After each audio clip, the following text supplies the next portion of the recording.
Welcome in, Extra Reverb Podcast. Happy to have you guys here. We are sitting down with Jake Burhans, real estate investing extraordinaire, hailing from New Hampshire, new to the St. Pete area. We are so psyched to have you in Florida, but even more pumped to have you on the show, my friend. How are you doing today?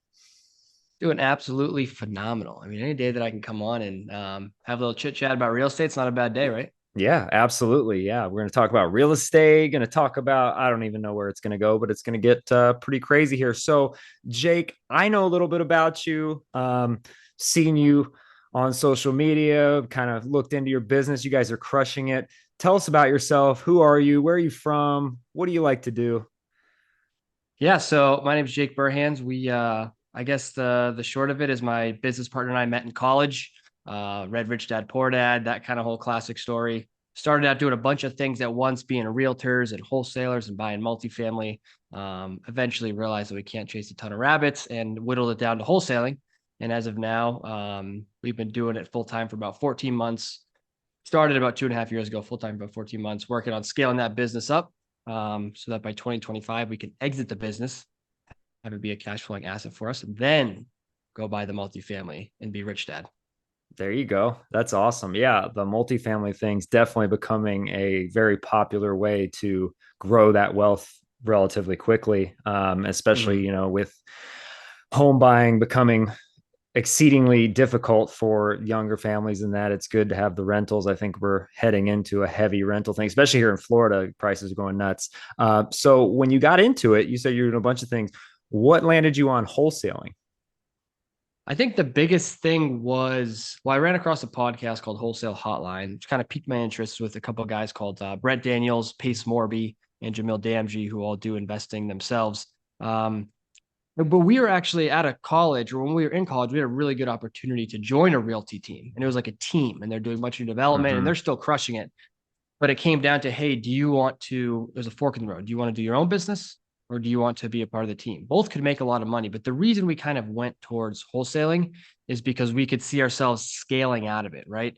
Now Mm-hmm. you could definitely take off a lot of the work as a realtor, right? And you could get a Sure. team. And so you're only doing high level things. But for us, we're like, if our goal is to own multifamily, let's build this up from a business perspective, get like completely out of it, right? Other than maybe a few hours a week and then go into multifamily. That's kind of why we focused on that. And we had already had some success in wholesaling, whereas we Mm-hmm. hadn't really with being a realtor. So I think we kind of just gravitated towards that. It's like, hey, we know this works and we'll do it. Obviously, being Okay. a realtor works, but we just had some Yeah. success in college. So we that's how we ended up there. Okay. Pros and cons to kind of both. And Yep. so you say college. Where did you go to school, and what did you University of New study? Hampshire. Okay. So I studied finance there. So both my business partner and I were finance. I was actually finance and accounting. I was gonna be an accountant, which would have been a massive mistake. I actually had a job lined up going into my senior year. I had an internship that year. That was when I decided to just go full in on real estate. I said no to the job, dropped the accounting major, and just did like finance because it was a lot easier. I only had Okay. like two classes for my last 2 semesters, two classes each. And at that point, it was just full in on real estate. I was hammering the phones, really trying to get the thing off the ground. But then it ended up taking, I mean, we graduated in May. I had to bar back, not even bartend, bar back, man. I was getting the ice for 6 months paying the rent. And then Okay. Yeah. Gotta do what you gotta do. last October was when we went full time and just have been full time since then. So now it's just scaling up. I'm on the acquisition side. So in wholesaling, I guess let's back up. I assume everyone knows what wholesaling is. Maybe they do not. I was gonna I ask like if to, you maybe explain it a little bit, layman's yeah, terms. yep. So I like to look at it as the acquisitions for fix and flippers, right? Fix and flippers, they don't want to cold call. They don't want to text. They just want the deals, right? They don't want to get cussed out Mm-hmm. on the phone all day. So we essentially do the legwork, right? So say a property is really beat up, we get it under contract for 100,000. Thing might be worth 250 completely fixed up, but it might need a lot of work, right? So we might get it under agreement at 100,000 and we would assign the rights to that purchase of contract to a fix and flipper for maybe 115 and we make a spread, right? But in reality, wholesaling is just an exit strategy. That's all it is. I like to think about it like I think Interesting. wholesaling originated back in the day with investors when they were getting a bunch of deals and maybe there's a property that was outside of their zone. Like, yeah, Jack, he likes buying properties over there. Let's see if he'll buy this. Hey, Jack, you want to buy this deal? Yeah, I'll pay you 10 grand for it, right? I feel like that's how wholesaling started. Okay. But that's essentially what it is. It's like you get the property under contract, you have three options, right? You can buy and hold it, you can fix and flip it, or you can assign it to another investor for a fee. So really what we have is a direct to seller business, right? We're in the business of finding off market deals. That's all it is. Find an off market deal, then you can decide what you want to do, whether it's hold it in the portfolio, flip it, or assign it. Mm-hmm. So when you're looking for a deal, what makes one more appealing than the other? What do you look for? What's the criteria? Where do you start to, if someone that maybe wants to get into the business, where would they Mm. start? What are they looking for a good deal? Yeah, I think in the simplest terms, it's the most beat up properties, ones that Mm-hmm. aren't going to qualify for financing, right? Something that needs a cash buyer. When you get into the nitty gritty, you can wholesale anything as long as you understand what your buyer's looking for. Like we have some buyers who are looking for completely fixed up properties, right? So we're able to get deals at higher prices, but you have to really understand who you're working with, right? But just for the everyday person looking to get into deals, I think the best way to kind of start building a list is the classic driving for dollars, right? Which is going around, looking at the ugliest properties. Maybe you build up a list of 200 to 300 properties on like a Google sheet, right? And Mm-hmm. then you can go skip trace those at like batch skip tracing, 15 cents a record, or you can do it for free at True People Search. You can get those numbers and you can call up that owner. Hey, Aaron, this is Jake. How you doing? I know this call's out of the blue. Just wanted to see if you'd ever consider an offer on your property. And if they say yes, the only four things you need to get are the condition of the property, the timeline to sell, the motivation, and the price. If you can get those four things, it's what we call a pre-qualified seller. And at that point, if you don't know how the next steps to actually get them under agreement and do all those things, that's when I Sure. say, hey, you should squat up with someone else who knows what they're doing. And that's honestly my best advice for people looking to get started. Don't go try to do the Absolutely. whole thing yourself, right? There's too many moving parts from A to Z. Just if you have the time, right, and some of the know-how, go put the legwork in, generate leads, and bring it to someone's plate who has a real business, who can take care of that lead the right way and get it to the finish line. Absolutely. I think that's something that's really underestimated with pretty much any industry is Mm-hmm. it's very hard to do it on yourself. I think some of the most successful people are the ones that are not afraid to ask for help, first of all, but then also putting the right people in place. I think the best managers, CEOs are great at selecting the right team. So I think you hit the nail on the head there. I mean, to have the right people Mm-hmm. around you just makes it one easier to grow, faster, and also to be successful from the get go, which you said you've been doing it 14 months. So, I mean, you guys have hit the ground running pretty quick. Yeah, yeah, for sure. I mean, we were doing it kind of like in college. We did like 4 deals our senior year. So we had understanding, but we didn't really like put all of our efforts into it until about 14 months ago, like October of 22, right? Is when we went full in. Mm-hmm. Yeah. So you expanded from New Hampshire into St. Pete now in Florida. Mm-hmm. What drew you to St. Pete? What was the allure? Was it business oriented, or you just like Florida and wanted to be here because the market's awesome? Or Yeah, that was pretty much it. I liked Florida. I'd never lived outside of New Hampshire, very rural area. And my position is virtual. Like our whole business is honestly virtual. So we have boots on the ground in all of the markets that we operate in. So they can get out to the property, see it, and do all those due diligence items. But for me, I'm just calling and talking to sellers over the phone, right? So understanding their situation, taking them through our process and seeing if it's a good fit. So it doesn't matter if I'm in New Hampshire or Florida. So I uh-huh. decided to come down here and I knew it was a very good market as well. So yeah, it was a bit random, but I have some family in Jacksonville, so I was a little bit familiar with the area. Okay. Yeah, I mean, Florida, you're never going back now. No, never going. I can't. I mean, but from a business perspective, it's a phenomenal area just because there's so much going on, especially for someone in their 20s, growing a business. It's such a good place to build connections, right? There's so many meetups going on and different things that I'm able to get out and really expand my network. Absolutely. And I feel like, having lived here a long time, I'm a little bit further south, but St. Pete and Tampa are doing a really good job of bringing in younger families and young professionals. So it is a really good network up there, easy to get in and make connections quickly and Yep. to grow. So, to backtrack a little bit, when you started the business, you expanded, you guys decided to make that move over. Did you just immediately start seeing success? What kind of speed bumps did you guys have? What were some of the roadblocks? What did you have to overcome to get where you are now? What speed bumps didn't we have? That's the question.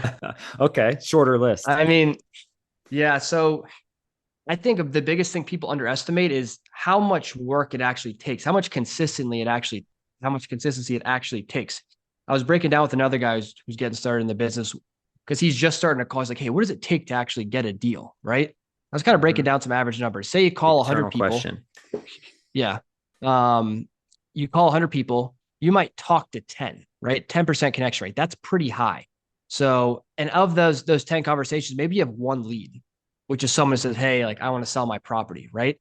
Now, Hmm. in the industry, an average number leads to contract is about 30 leads, right? So how many conversations is that? That's 100 dials, right? So times 30 is about 3,000 dials, right? Yeah, it's So a I'll get lot. people that come up to me and say, hey, I've done 50 dials, man. I haven't got a deal yet. Like, I'm like, listen, I commend you. First of all, great work for making 50 dials, right? Some people don't even make any dials, right? Right. So keep doing those 50 dials every single day, but do not expect results after 50 dials. It's not even a drop in the bucket. I mean, you got to, when I started cold calling in college, first deal I had took me 90 days, right? Calling for 3 to 4 hours every single day on a triple line dialer for 90 days before I got paid, right? So that type Uh-huh. of mindset shift from going from getting paid hourly to like working for 3 months with no money, right? Right. Is a huge thing. But I think initially, when we started going full time, I was still cold calling. We did not have a team built out. The biggest reason we've been able to have the any sort of success that we've had now is because of the team we've built around us. Because it's such a volume game, me cold calling will never get to where I want to go. If it's just me and my business partner on the team, it's just not enough people doing things, right? Like now Sure. we have 3 cold callers, right? We have a lead follow-up manager. I'm about to hire an acquisition manager. Like you need that team to scale up because it's such a numbers 100%. game, right? Hmm. And it's such a tough. I was talking to another guy today about his business, and he's kind of struggling in it and having some issues. But like, man, if you want to build, people say they want to get into wholesaling and they want to build a wholesale business, but I don't think they really understand what that means. Um, if you look at anyone who has a successful wholesale business, which is really just a marketing and sales business, that's all it is. How you going to Sure. market, cold call, text, PPC, and you're going to convert those and sell the deals, right? Absolutely. They begin with the end in mind, and the end being get out of this business, right? Automate it. There's no way that you can. If they were still in the business, they would have burnt out and quit, right? But when you Right. look at it in that lens, you understand that you're just in a season when you're getting started. That's just a season of banging the phones and all that hard work. And you know there's a light at the end of the tunnel of, hey, I'm going to hire a team.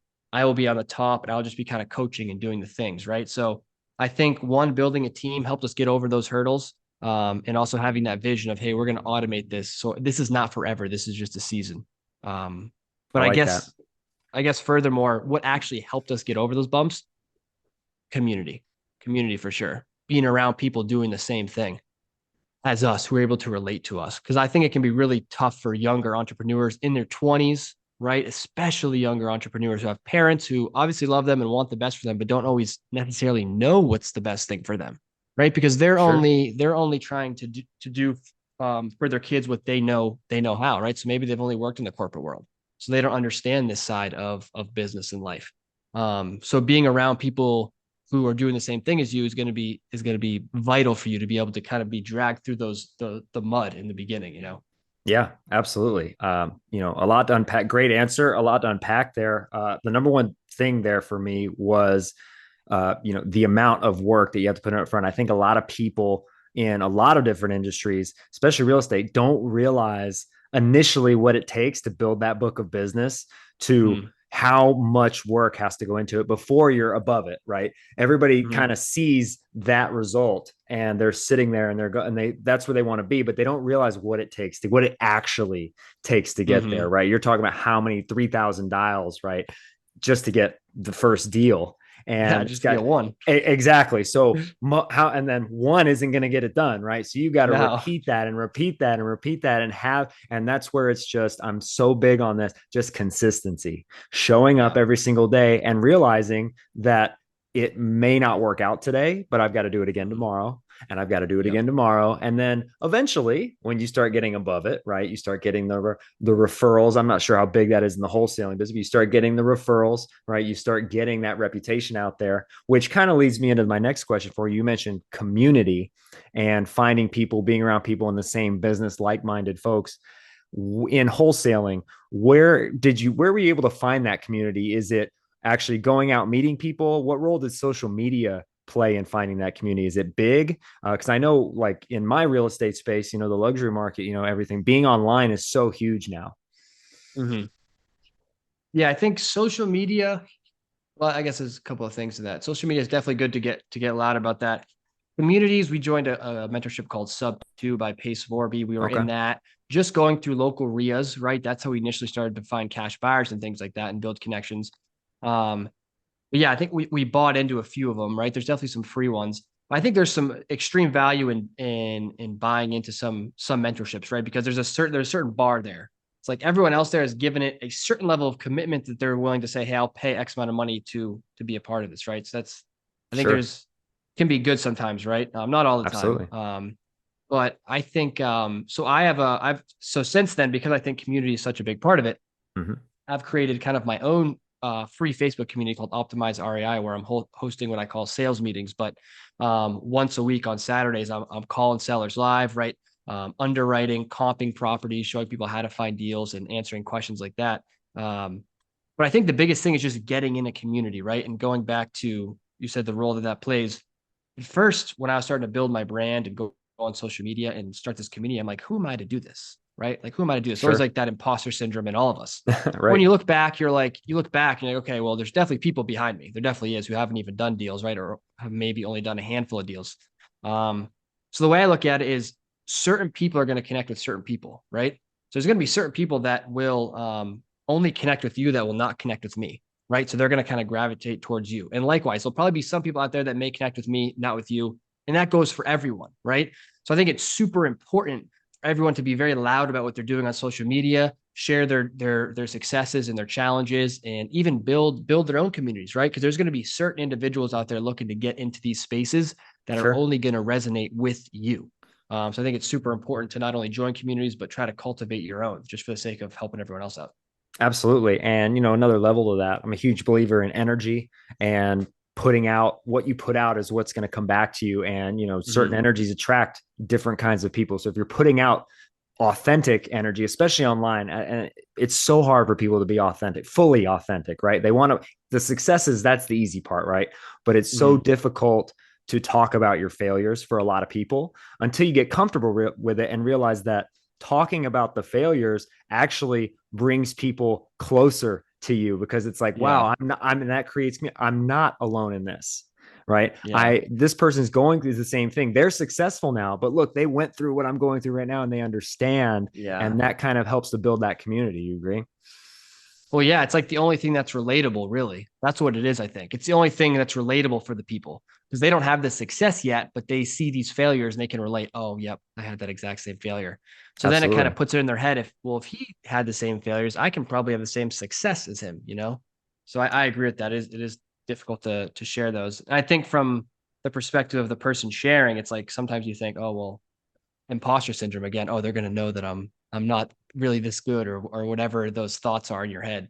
I don't know if Right. everyone has those thoughts, but Oh, it's I would assume yeah. so. I mean, I have those thoughts all the time. It's like it's hard not to. You're going, well, if I say this, then they're going to think less of me on that. But actually, it's Yeah. kind of on the other foot. Like I'm tired of seeing the people that, oh, I'm look how good I am at everything, and you never see anything. It's like, well, what'd you do to get there? That was kind of a motivation for me starting this podcast is to get behind Yeah. and show people like, look, these are real people and they're having real experiences, and it takes work to see the Hmm. success. And there's actually, especially when you're starting your own business, when you're an entrepreneur, the success far or the failure far outweighs the success most of the times. The successes are small. There's so many failures to get there, right? Just like Mm. so many no's, like we mentioned, especially when you're trying to find business, there's so many no's to find that yes. And it's very difficult. So it's nice to hear sometimes, as it's kind of sick as that is. It's nice to Yeah. hear like No, it is. not the only one struggling, right? This person's struggling too, and it's almost motivating, right? It's like Hmm. they did it, I can do it too. So I really love that. So the community, so you mentioned you do kind of a weekly sales meeting thing. That's so you take advantage of kind of the live aspect of social media. Is that something that you're a big proponent of? Yeah, live. So this is within the Facebook group, so it's held on a Zoom meeting. So I Okay. just created this like a month ago. It's called Optimize REI. It's kind of just like a thing I thought about. I was like, That's I should be awesome. doing this. So it's a Zoom right now, so you can get on, and I'll either be calling my own sellers because people need different things, right? Maybe you've never talked to a seller, you just want to hear what it sounds like, right? Maybe you have a lead, you're like, hey, I got this lead, I just don't know what to do. Can you talk to it, right? Maybe you're trying to figure out values and you're trying to figure out, okay, how do I determine after repair value? How do I comp properties? I've never done that before. Or maybe it's just some certain sales situation. But yeah, I think the live aspect is huge. So I would consider that live, right? I mean, we're going on Zoom, Absolutely. we're live. Absolutely. That's when you have that, you build the real connection, right? It's like a layer deeper. You can make Hmm. posts and stories and people see you. That's kind of like at the top. But then another layer deeper is like, okay, let's actually have a conversation in Zoom and see what we can do. So at each Absolutely. stage of the game, I'm just trying to provide more value to the person, right? So There it with is. content and stories, provide some value, my insights. Like I do my stories at the end of each day. Hey, this is what I did for calls. This is my thought on the day. This is what was tough for today. Our leads are down. I'm trying to figure it out. This is the ups and downs. Make posts and little tips, and those are great. But another level deeper is like, hey, what's going on with your specific deal? Let me give you like 20 minutes of my full attention. Just like dig into this. How can we get this over the finish line for you? Right? Can I help you try to determine the value? Where do you need to buy it at? All these things. So just trying to provide more and more value to these people. And I think that's how you build relationships though, right? There's a book called The Go Giver, which my business partner and I try to kind of shape our life around in a large sense. Sure. No, you hit the nail on the head, man. And I preach it all the time. Provide value, right? Especially in a space like real estate. You get on there and it's like people get online and they think, oh, it's so much just sell, sell, sell. So, hey, call me. How many Yeah. people do you scroll through the thing? It's like, call me for your real estate. Call me, call me, Yeah. call me, right? And it's just like, why do I want that? You have to separate yourself. So if you provide value and I also talk about this a lot. I'm going to give before I ever ask Mm-hmm. for anything online, right? There's a Mm-hmm. time and a place to sell, right? When you're on the phones, when you're doing this, but online, you hit the nail on the head, man. Providing value for people, and giving them something to go on, that's going to bring them closer to you in the end. Also, and it also Yeah. shows them that you know your shit, right? Yeah. You're not, Exactly. which is to goes back to, okay, I can share my successes and failures, but I also know my shit regardless of failing sometimes, and I think that Mm-hmm. is extremely valuable as well. So in our space, in entrepreneurial space, it's obviously a very high stress environment. Um, which is typical. I mean, you get high reward, there's higher stress, right? So, Mm-hmm. what do you do to deal with the stress? What are some stress relievers for you? What do you do for leads, or Mm. what keeps you going, keeps you motivated? Because I mean, honestly, it's very easy to get burned out if you're just turning and burning all day, every day. It's very easy to burn out and quit. What keeps you going? What Mm-hmm. do you do to stay in that space? Yeah, I think obviously great question. Great question. Very, very a lot of layers to that. In terms of day to day, like keeping my stress levels down, I think it's taking moments to reset when I need to. Like even today before this, I was like, I don't even remember what was going on, but I was like, I just need to get out. So I took a little 15-minute walk. It's like I'm getting way too worked up right now. There's like nothing is this serious in life. You know what I mean? There's no 100%. reason for me to be this worked up right now. So I took a little walk around my place and I was fine, right? Um, but I think, yeah, little things like I like personally, I'll just like when I need to blow steam, I just like to drive around, listen to music. So I'll just drive Okay. around St. Pete's, and that's kind of like what I do for, I guess, leisure. Go drive through the cities and do all the things. Um, but I think the overall mindset, it's again, I think it goes back to community. Like I was to the community. I have a business partner who's like a great guy, so I'm lucky to have that. You can kind of vent a little bit because it can be Sure. very tough entrepreneurially because it's not like you have coworkers and things to go vent to. So you're just kind of sitting here. Like I work from home, so I'm just sitting here making dials. Things happen. It's just me, you know. Yep. So I think taking moments to reset and just have that big why, I guess, is kind of a cliche answer, but the No, why are 100%. you doing this, right? Is gonna motivate you ultimately. So for us, it's okay, automate the business. But our business is what? We're trying to provide solutions to sellers, right? Mm-hmm. From a community perspective, what value are we adding to the community? I think it's solving problems, right? So I Right. think that's keeping that in mind, the why. Okay. Yeah. And I think that's awesome. Just because a lot of people, it gets stressful and maybe you're not making a lot of money right away. you very rarely are making a lot of money right away. Yeah. And it gets drawn into, and people can feel this energy. Again, I go back to the energy of, if it's just about making the money, it's not going to work. Mm-hmm. You've got to look at, why am I doing this? It's not it you, again, cliche answer, but why am I doing this? What do I provide the value, and let the money be a side effect of doing what you're passionate about and executing your game plan, right? Mm-hmm. And then I'm huge with that, especially, I coach like artists and singers, things like this, kind of, for a long time.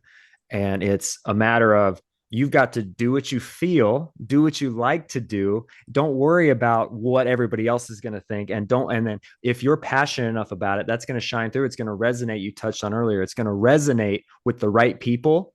And those are the people that we need to care about. And those are the people Mm. where the money becomes a side effect of the attraction of obviously doing what you're passionate about, which you clearly are. And that makes the work Mm-hmm. a whole lot easier. If you're not passionate about it, my advice is you need to find something else, because especially if you're doing it on your own, because it's going to be very difficult to stay motivated. Yeah. Yeah, it's interesting because I'm not necessarily like, I don't like love real estate, really. It's more of like what it's doing for people, right? Whether it's me helping other Right. people start their businesses, that's what I'm really excited about. Like, I love getting on the phone with someone and talking about their business. Like, how can we get to the next level, trying to get them over humps? That's what really motivates me in one aspect. Obviously, solving the problems of sellers, right? Creating win-win situations. That's another thing. Real estate itself doesn't necessarily excite me though. Like, I'm not excited to go see a house, really, Sure. unless No, it's like a really 100%. nice house, like luxury, like you're doing, I might get excited. Um, yeah, I think I mean, real estate's just the vehicle. And I Mm-hmm. think this is another thing. I think having a long-term vision for where you want to go. I don't know if it's Alex or Mosey who says it or someone, but you can kind of understand how successful, or you can predict how successful a person's going to be based upon how long their vision is, right? Right. How far they're looking down the line. Well, in 15 years, I'm going to be here. 15 years. Like, that's insane that you're even kind of thinking that far, right? Of where is this going, right? My horizon is so far out right now. Like, I don't even care what happens in the next 3 years because I'm looking at it 25 years down the line, right? Or Right. whatever it is. So I think having that long-term time horizon, and going back to what I said before, understanding that you're just in a season right now, right? That's what gets me through this a lot, because this is not an easy business, and it's No. being a realtor and wholesaling very similar in terms of like how you're generating leads. I would say being a realtor is probably even harder because you got to go for probably 3 to 5 years ish before you're really building a referral basis, unless you have a really massive network. Oh, yeah. Um, yeah. So having that idea that this is just a season, right? I'm going to get out of this. I just got to grind a little bit longer, a little bit longer, a little bit longer, right? And start to build put those people in place to build a team and get out, so that you can go build the multifamily portfolio and you can go do other things, right? And Mm-hmm. also for me in my specific situation, I'm like, okay, there's also a level of pressure when you start to help people out and kind of teach people what you're doing. You have to make sure that you're actually doing the thing yourself. So it's like there's like a level of accountability there to make sure that you're actually doing the thing every day, or else you feel kind of fraudulent. Like, I don't want to be out there teaching people X, Y, and Z, and I'm not actually doing it. Right. Which is kind of great from an accountability perspective. Sure. And so, you've mentioned now a couple of times, the passion is in the people and helping people that are trying to build their business, whether, I don't know if it's whether they're doing the exact same thing you are, or just in general.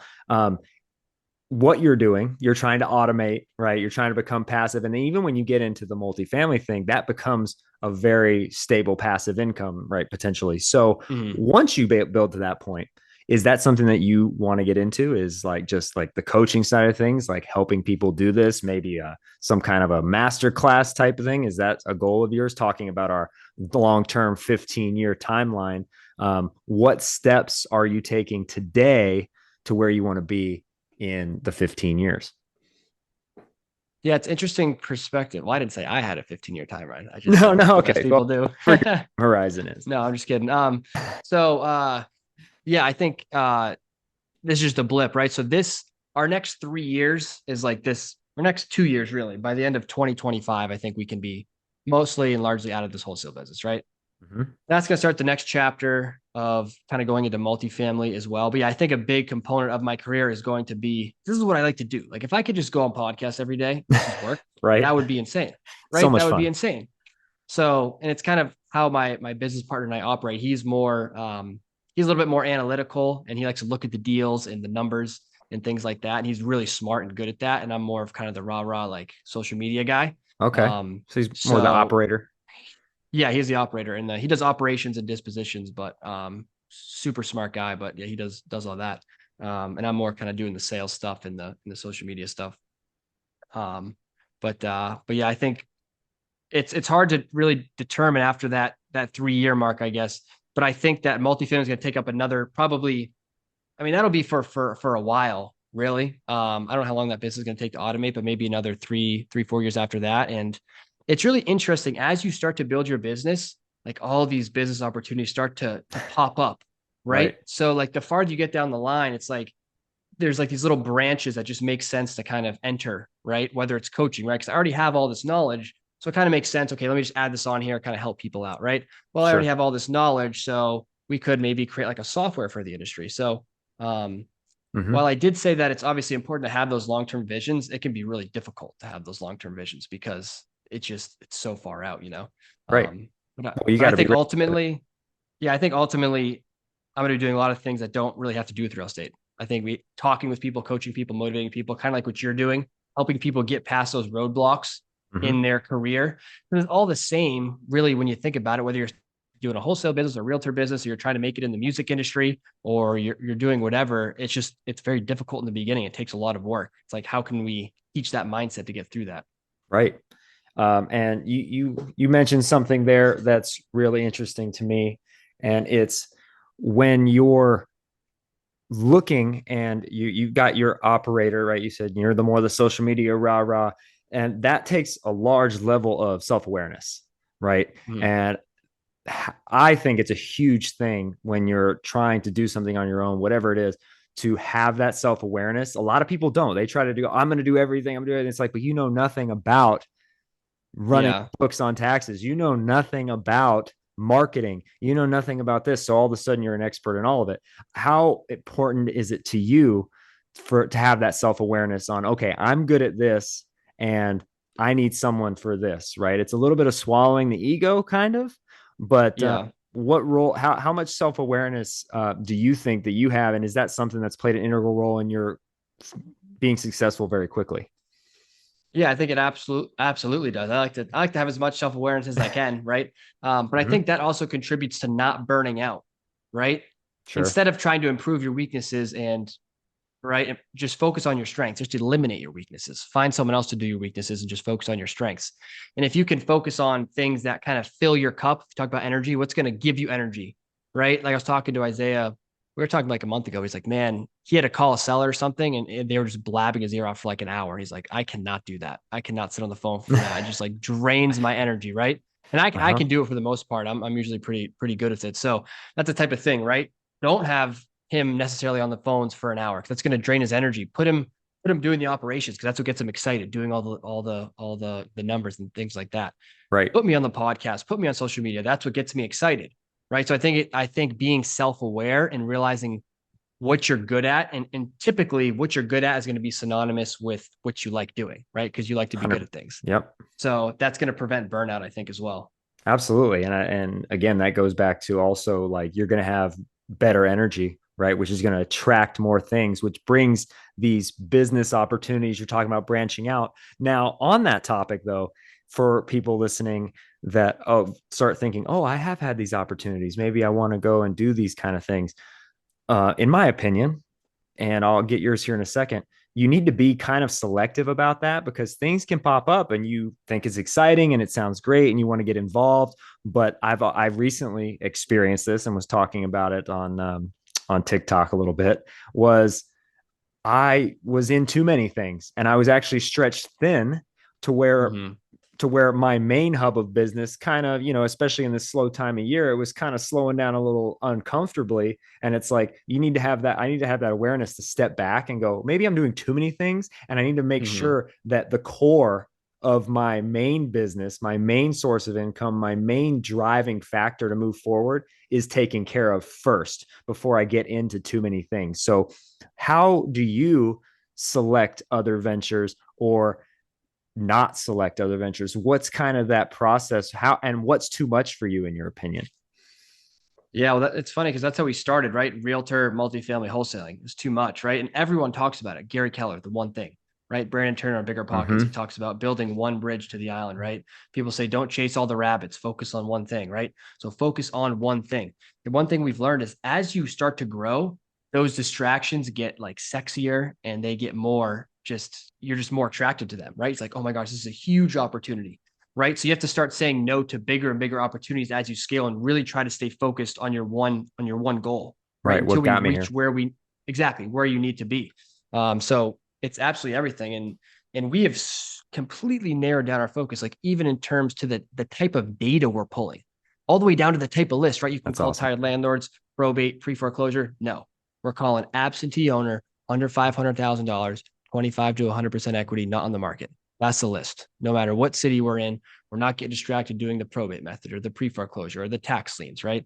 Mm-hmm. So just trying to get as laser focused as possible. Because at the end of the day, simple scales, fancy fails, right? So Yep. I like that. just focusing on that one thing. And that's why people get distracted though, is because it's so shockingly simple. This business is very, very hard, but it is so freaking simple that people get distracted. One of my favorite quotes is you have to be able to do the consistently basic thing for an uncommonly long period of time without convincing yourself that you're smarter than you are, right? Just sit in there Right. and make the dials every day, make the offers every day. It's not working for 2 days. That's fine. That doesn't mean you need to go switch your strategy. Um, so yeah, it's absolutely everything to stay focused. And it's one of the, if not probably the hardest thing in this business to do is stay focused. Yeah, I completely agree. And it's, and niching down too, because, in real estate, it's very easy. I meet people and they do well, but it's like, I'll sell or buy I'll help somebody buy or sell anything. Right. Mm-hmm. And then it's like, okay, well, if I'm down here in the 300,000s, right, and I'm doing these kind of deals, the person that's buying a $10 million house doesn't have that same faith in me as the people that are under Mm-mm. 500,000. It's a different level. It's a completely different level of person that you're dealing with, and how you deal with them is completely different, right? The people down in the lower price ranges, they're worried about every nickel and dime, and they are Mm-hmm. very concerned about every little step of the process. Whereas the person that's spending multi-million dollars on a house, they're like, just do it for me and text me about it. Yeah. I don't even want to talk to you. Just text me about it and Yeah. get it done. Like, and they make decisions very Well, quickly. And yeah. that's a way that I like to operate. So that's kind of where you niche down. And I think that goes into finding the niche, right? You guys found that correct. You guys, I'm going to assume you can tell me that you found that by figuring out what you're good at and what area you were seeing the most success and what your skill set kind of tailors to. And that allows you to niche down and find that focus. Cause some people, they're doing it all because they don't really know what the hell they want to do in the first place. Right. Mm-hmm. So did you folk to find that's very specific niche that you're in now? Was that just looking at, okay, this is where we're seeing the most success and this is my skill set? Or was it just happened that way? No, I think it was through process of elimination because how I Mm-hmm. worked was like I have to try the other things to know that they don't work, or it's always going to be in the back of my head of like, well, okay, maybe that opportunity would have been better, you know? So it was Yes. kind of from me doing everything and eliminating things that I now know, okay, I've tried everything. This is it. So I think it's good, honestly, for people to start maybe doing a lot of things and try different things, but then after a certain period of time, just focus on one. Right. And the, the Yeah. the the hard part is really just, I mean, either you're able to come into it by, like you said, process of elimination of this didn't work, this didn't work, this didn't work, this didn't work, or you just kind of come into it by the type of clients that you end up getting when you do start getting clients. That's kind of the way it happened for me. A lot of things, it's just like I kept getting these higher end clients, and then, okay, now this referral comes in, that referral comes in, and it just kind of builds that direction. And it's not even what you planned on originally. Obviously, very happy that it worked out that way, but it's very interesting how it works differently for some people, because I think a lot of people get in there and again, it's just like, man, I'm going to do whatever I can anyway, and then they wonder why they go through these seasons of success and failure, like you're talking about, these seasons, but they can't get out. They stay in the same season the whole time, and then they end up moving on or quitting. um I think another level layer to that too is kind mhm. of on a, I guess, a different kind of diversion, but having a mentor, right? Or having a coach Huge. that's gonna keep you on track, right? They've already done it. That's just gonna shortcut so many things, right? You don't even have to make the errors. So I think even whether you're paying for that or trying to get some sort of guidance, that is absolutely the way to go. Even Hmm. though it seems like it might be an upfront cost, but like how much money are they going to save you in time wasted trying to figure out what to do, you know? Sure. So on that, when you guys first started out, you said you were with a team, correct? Mm-hmm. And then kind of decided to do your own thing. Did your experience with that team impact that decision? Where and your experience there? Do you think maybe if it was a different team, different scenario, maybe you would have went a different direction? No, I wasn't with the team. They're a really good team. And the reason the two head team leads were the reason I wanted to be on the team, right? Okay. They were great guys. So no, it wasn't in that case, but a lot of times I think it could be for other Sure. people. Yeah. Okay. Very interesting. Okay. So I like to do every show here. I kind of like to so we don't get too long winded, but I kind of like to do a little this or that kind of at the end, just for fun, just Love a it. little personal thing to get going. So we'll go through a few of those. Okay. And honestly, a lot of times by the time I get done with these shows, it's like I'm really hungry. So it's like it ends up being about food. So forgive me. Cool. Uh, I'm a big foodie. I like to eat. well, you're in the right place, man. St. Pete has some I amazing know. places. What's your favorite place in St. Pete that you've been to eat? Oh, favorite place. Do you have Well, yeah, I haven't well it's in Tampa too, but the Naked Farmer. Okay. Yep. It's like a organic, kind of like you can get like power bowls there, but that place is phenomenal. It's like Shout out Naked it's Farmer. there's a place Yep. called yeah, there's a place called Fresh Kitchen too, which is really good. So Hmm. it's like I level it like this: Chipotle, like pretty good, but like pretty fast foody. Fresh Kitchen's like another level up, definitely more organic than Naked Sure. Farmer. It's like some clean meals. So I usually like to get the quick bites. So I don't go a lot of the sit down restaurants, but I Okay. like the Naked Farmer. It's a good spot. There's some good Mexican places, barbecue places down in there. That I like to go do. St. Pete's got amazing food though, so I recommend kind of going around those mom and pop places. There's a ton of those there. It's small business. It's just the way to go, man. These bigger places, you can't eat shit now. It sucks. No, I know. Talking Unless about you're St. Pete's though, in terms of real estate, like the development downtown is bananas. It's they have bonkers. I mean, they got done an cranes amazing everywhere. they've done an amazing job. You should have seen it, 7, 8 years ago. They've done such Mm, an amazing job gentrifying down there and making it and modernizing it. It was kind of old, run down, and there's still areas of it there are, but they've made downtown, especially, they've done such a good job modernizing that place. Again, trying to draw younger folks, younger families, get people, build community, which where I live down, closer to Lakewood Ranch, I preach it all the time to people that want to move here. They do such a good job of making it the community, bringing community together. There's so many events to get involved in, so many things to do. hmm What are some of your favorite things to do, on a side note before we get into my this or that? So what are some of your Yeah. favorite things to do personally? Like, I, what do you like to do? What kind of music? You said you drive and listen to music. What kind of music you listen to? I'm oh interested. man, all this kinds of stuff. I guess I'm a big like house guy. I like house music. So Okay. kind of electronic, not like hardcore EDM, but like I like I house. could see I like that. some I like some R&B stuff. Those are probably my two biggest genres. So Okay. doing that. And most of the community stuff I've been doing is just real estate kind of meetups. I'm part of Hmm. this other group called the Young Sharks. It's just like young business I know that professionals. So one. I've made Hmm. some, yep, I made some connections through there. But that's most of the community things I do. I like to walk around the pier and stuff, and I just love being around the energy because being from New Hampshire, it's so rural up there. Sure. Just being out on like a Saturday night, just walking around. There's so much going on. Like you said, it's a great place to be. Yeah, they do a really good job doing that. And that young shark community, it's a good community. If it wasn't so far from me, I would definitely get involved. But it's like, hour and Yeah. a half. So it's Yep. a little Yep. bit of a commute to go and do, but Yep. that's okay. We have tons of stuff like that down here. Okay, this or that. So I'm back on track here. Okay. Uh grilled or fried? Oh, grilled. I Yeah. gotta be. I'm a big health freak, so Okay. grilled. Okay. Yeah, I get it. I get it. You don't ever divulge in the fried, like like some good fried chicken. No, Sorry. I love fried. Okay, what do I like more? I'd say fried, Okay. but I would choose. I guess I most of the time I do choose grilled, but Yeah. fried chicken, one of my favorite things. Politically correct answer, grilled. I Yes, got you. Okay. Okay. So this might go without saying, okay, but hot or cold? hot or cold. Yeah, it's gotta be hot. Yeah, I Despite figured. I did play hockey my whole life, so I was in the cold a lot. Oh yeah. But Okay. yeah, I Did you think I play got in burnt out college? on it probably. No, I never played in college. I ended up playing juniors. I kind of got hurt and just decided not to do it. Yeah, But I imagine you but get hurt yeah, a lot in hockey. Yeah. Yeah, it's good. It was a good season of my life. Again, it was a season, right? It served me well for sure. Sure, absolutely. Okay, day or night? Day. If I could Day. add, morning. Yeah, you're an early morning person. Huge morning guy. Yeah, Love the you morning. you, you big on the morning routine. That's kind of a hot topic right now on a lot of social Mm. media channels. Morning It's routine. kind of going back the other way, right? Like Hmm. morning routine, you don't need it, right? It's like, oh, Right. all this stuff, like you're just wasting time once you just get started working, right? So I Hmm. think that's a little controversial subject, but I think it's good. Whatever works for you. I think that's the answer for most of these things. Whatever works for you. I have a little bit of a morning routine. I'll do a little meditation and some other things, but definitely Okay. day. How long you been doing Definitely that? day. About 3 years probably. Ever since COVID, I've been doing Okay. that. So it's about 15 minutes uh in the morning and in the evening where I just kind of sit down and you know. I think Sure. that quick thing on meditation is people try it. Oh, I can't do meditation. I can't clear my head. That's not really what it's about, though. It's really just, I think the word meditation means to become familiar with.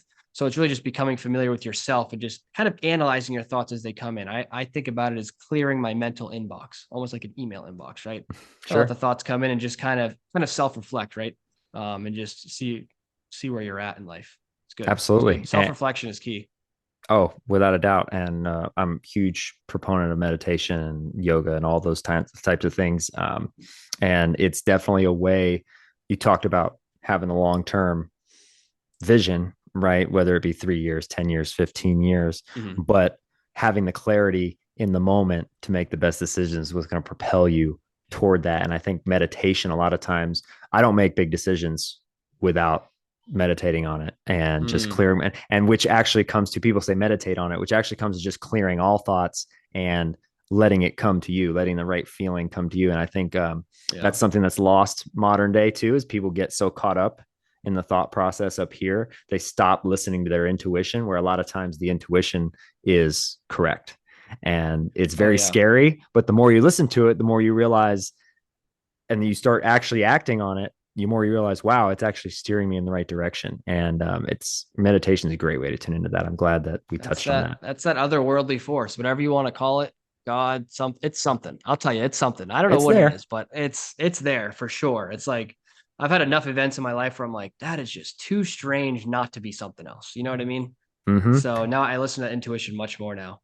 And it's funny because a lot of people have those kind of experiences and they kind of don't want to talk about it for whatever reason. They just Mm. like, and then you finally meet somebody that has like a lot of people that I run into have had experiences of just like, what was that? That was something else. And I can't explain it, but it really changed my life. And it's, people don't want to talk about it. I think it needs to be talked about more.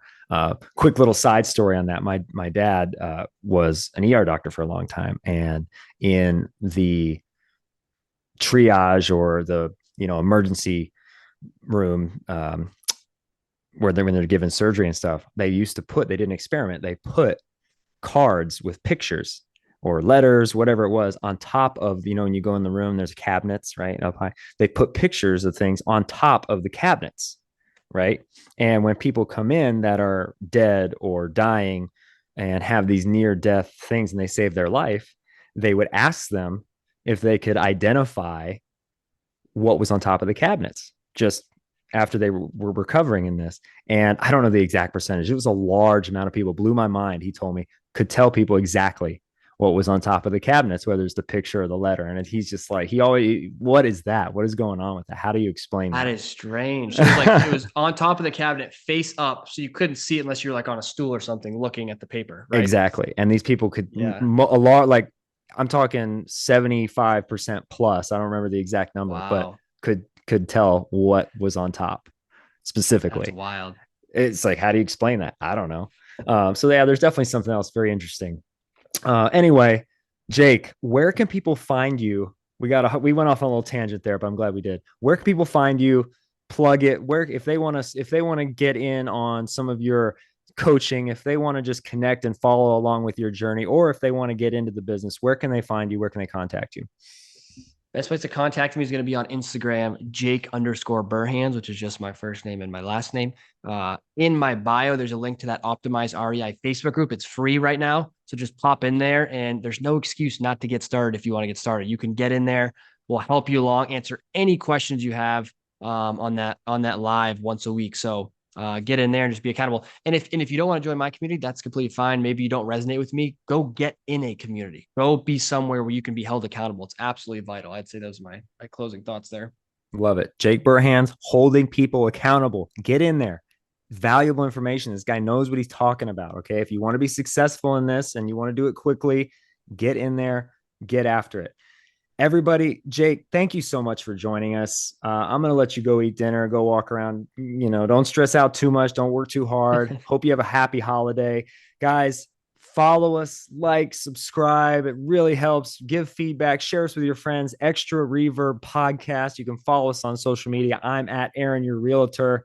Our YouTube is /Extra Reverb Podcast. We love you. Thank you for listening. We appreciate your time.